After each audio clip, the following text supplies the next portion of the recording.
Dito tayo ngayon sa ating breeding pen number 4. Topic natin ngayon, no? May 10,000 pesos ka ba? Hindi, kung meron ka, pwede ka mag-start na manukan at tuturuan kita kung paano. Ito kasi sa pagmamanok, no? Walang dapat na puhunan. Wala namang limitasyon, no? Wala ding, hindi din palakihan, hindi din paliitan ng puhunan. Yung kailangan dito is tamang kaalaman, tamang diskarte sa pag-aalaga ng manok. No? Kasi kapag wala ka niyan, pwedeng maging failure kahit ano kalaki yung gagastusin mo. So, nag-umpisa ako dito sa pagmamanok, konti lang yung puhunan. Nagsimula ako sa 21 heads lang, na native lang yung dati. Pero natagalan ako doon sa aking paglago sa 21 hens, no? Kasi nga native lang lahat. Which is matagal dumami ang native chickens. Pero doon ako nagsimula dahil mura. Mas mura siya. Per kilo lang yon that time. Nasa 220 pesos per kilo. Yung per kilo dati ng native chickens. No? Mga ano na yon, mga kaninunuan na ng ating mga huluan Bisaya na mga babae. Itong mga lalaki naman natin, mga pure Shamu yan. No? Which is ginagamit natin for upgrading our native chickens. Yan, no? Mas maganda kasing ipares ito, mas masarap yung karne, malaki, mabilis ma-harvest, at ipapares dito sa mga hybrids natin, which is sobrang malalaki na. Kita nyo naman yung mga katawan yan. Yan, no? So 10,000 pesos na budget, hanggang saan naabot yan? So, para lang po yon sa mga sisiw na mabibili nyo. Kung alam nyo paano mag-alaga ng day old, pwede kayo makabili dito sa akin sa halagang 10,000 pesos, no, ng 110 chicks na day old. No, 3 days to 5 days yan. Pwede natin gawing 1 week kung gusto nyo. So, 110 na chicks. No? So, kayo na po bahala sa kulungan. Mas maganda kung kayo mismong gumawa ng kulungan nyo, kung may talent kayong gumawa ng kulungan, yan, mas makakatipid kayo. Yan, screen lang sa baba. Yan. No, at sa 100 na yan, dapat dalawa yung kulungan natin para hindi po sila maging crowded. So 50-50 kada kulungan. Hindi na yun maging crowded at mas lesser yung mortality. Mas maraming sisiw sa isang kulungan kahit malaki pa yan, no? Kapag nag-brown out yan or nawala ng source of electricity, pwedeng maging crowded yan, no? Kasi nga magsisiksikan yung mga sisiw natin. Yan, no? Yun yung dapat gawin nyo. Kahit tamang size lang ng mga sisiw natin, ng kulungan, basta 50-50 lang sila para hindi po masyadong crowded. No? Or 55-55 kasi 110 naman yung kunin ninyo. No? Sa 110 na chicks, yan, hatiin sa dalawang kulungan at nagwa 100 watts na ilaw for 2 weeks. Yan. After, halimbawa, magwa 1 month na sila, pwedeng LED na lang na ilaw para kapag gabi, kumakain pa rin sila. Yan. Hanggang mag 1 month and a half sila. No? Yung purpose kasi noon, pag maganda yung kanilang pagpakain natin sa mga sisiw natin, mabilis tumubo yung kanilang balahibo. Yung balahibo, magsisilbing protection sa mga sisiw natin, no? Bago sila maibaba sa range. Yan. Or sa grower pen nyo. So, 2 months old, ako dito nagbababa ng aking mga sisiw sa ating grower. Yun yung isa kong technique para mas malusog na siya. Huwag agad ibaba sa lupa kasi no, pwedeng makakain ng makakasira sa butse ng sisiw natin kapag may natuka sila doon sa ating lupa. Kung meron naman kayong mga batteries, pwede nyo gamitin yon para sa ilaw ninyo. No, makakasave kayo or solar. Yan. Pero yung solar lang, halimbawa day old yung binili niyo, no? Hindi kayanin ng solar panel niyo, dapat medyo malaki yung solar panel na bibilhin natin. Dito din sa sa mga manok natin, no? Halimbawa day old pa lang, hindi pa po yan malakas kumain. No, yung 110 chicks na yan, hindi pa makakaubos ng 1 kilo sa isang araw. Kapag day old to 1 week old pa lang. Kapag nag 2 weeks old sila, ayan, medyo makakaubos na siguro ng 3/4 lang na kilo hanggang 1 kilo, hanggang palakas ng palakas na yan. Kapag naging breeder na sila, 4 months to 6 months old, no? Kasi minsan may mga customer tayo tumatawag, bakit nga 4 months pa lang yung kanilang mga manok nangingitlog na. Pwede na po yung pakainin ng pang-breeder na feeds kasi nga parang breeder na siya, nangingitlog na. Yan, breeder na talaga dahil nga napuproduce siya ng itlog, no?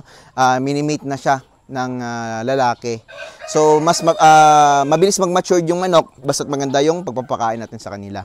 And maganda yung binibigay natin na pagkain. Yung mauubos ng 110 chicks na yan, no? Kasi yung 10 na yan, free ko na yan, no? Mortality. 10% na mortality free bis ko sa inyo. Yan.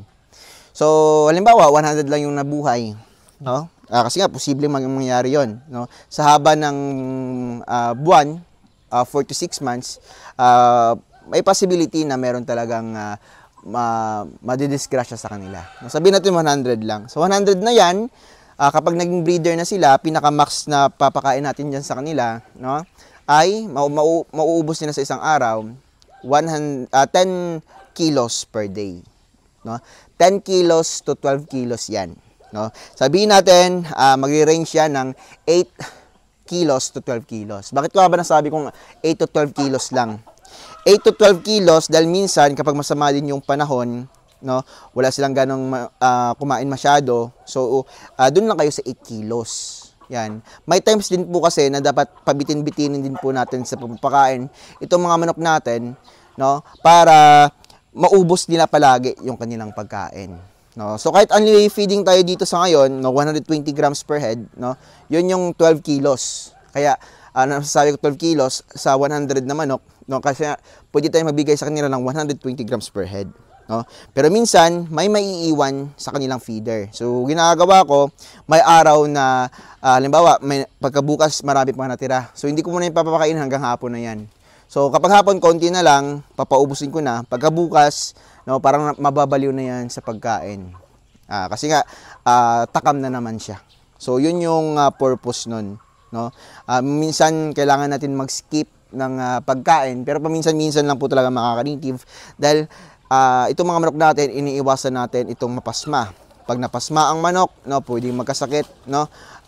Kapag sinipon, di natin nalaman na may sipon sila dahil sa dami din pong manok, posibleng lalala and pwedeng madamay yung ibang mga manok natin, no? So dapat talaga tutok din po tayo sa papakain dito. So alam naman natin kapag gutom yung manok, yan dito yan sila tatambay sa harap, kung saan yung amo nila, susundin nila yan. Itong mga manok natin relax dahil nga busog sila, no? Pero kaninang umaga, konti lang yung binigay ko, no? Naubos agad nila.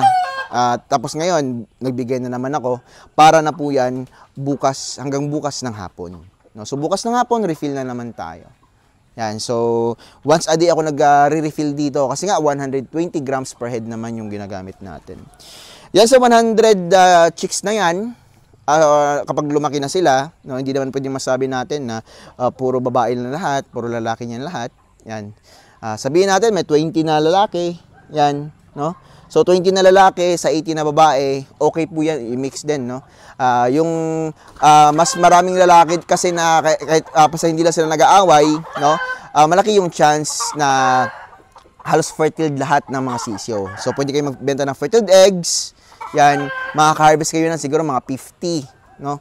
50 to 60 eggs a day. Yan, sabihin natin 2 trays a day. Yan, sa 2 trays na yan, no? Pwede yung ibenta fertile eggs. So, pwede kayong kumita ng 1,400 pesos per day.